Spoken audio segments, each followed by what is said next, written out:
इस देश में सवाल पूछना गुनाह है या हक? क्योंकि आज जो हुआ है वो सिर्फ एक एफआईआर नहीं है, ये वार्निंग है हर उस इंसान के लिए जो सच बोलने की हिम्मत करता है।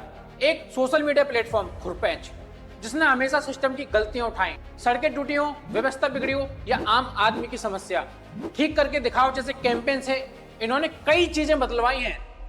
लेकिन इस बार इनका सवाल थोड़ा बड़ा था। सवाल क्या थे आप इस फोटोज में देख सकते हो। अब यहां तक तो आपको लगेगा कि ठीक है, सवाल पूछे गए हैं, लेकिन असली कहानी यहां से शुरू होती है कि इन सवालों के जवाब नहीं आए, बल्कि आई तो एक एफआईआर।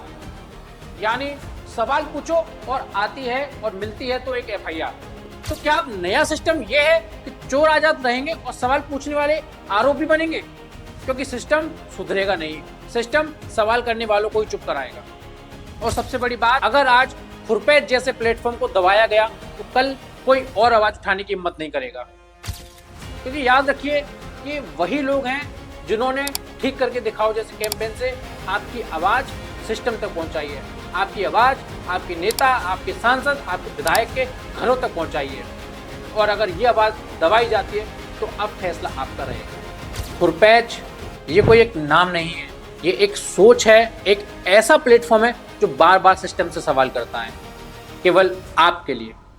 सोशल मीडिया पर कई बार ऐसे कैंपेन देखे गए हैं जहां लोगों ने टूटी सड़कों की तस्वीरें डाली हैं और प्रशासन को जवाब देना पड़ गया है।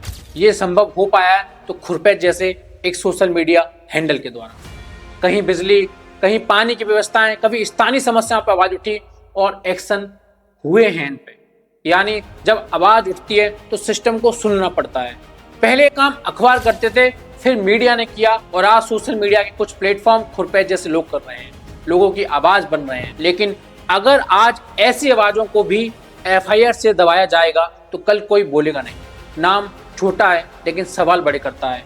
पिछले कुछ समय में इस प्लेटफॉर्म ने 2024 में कोचिंग माफियाओं पर सवाल उठाया, कोचिंग इंडस्ट्री की माल प्रैक्टिस पर सवाल उठाया, यूपीएससी के फेक सर्टिफिकेट जैसे मामलों को हाईलाइट उन्होंने किया है, ब्यूरोक्रेट में करप्शन पर सवाल उठाया है, सरकारी योजनाओं की ग्राउंड रियलिटी दिखाई है, हेल्थ और एजुकेशन सिस्टम की कमियां उजागर की हैं और कई अधिकारियों के फेक पीआर पर सवाल उठाया है। और ये सिलसिला आज भी खुरपैच का रुक नहीं रहा है। उन्होंने गवर्नमेंट स्कीम, देश के infrastructure, fake award, fake PR, इन सब पे आवाज उठाई है। और आज वही खुरपैच की टीम ये एफआईआर झेल रही है। अजीब दौर है जहां घोटाले करने वाले आराम से बैठे हैं और घोटाला उजागर करने वाले फाइलों में आरोपी बन जाते हैं।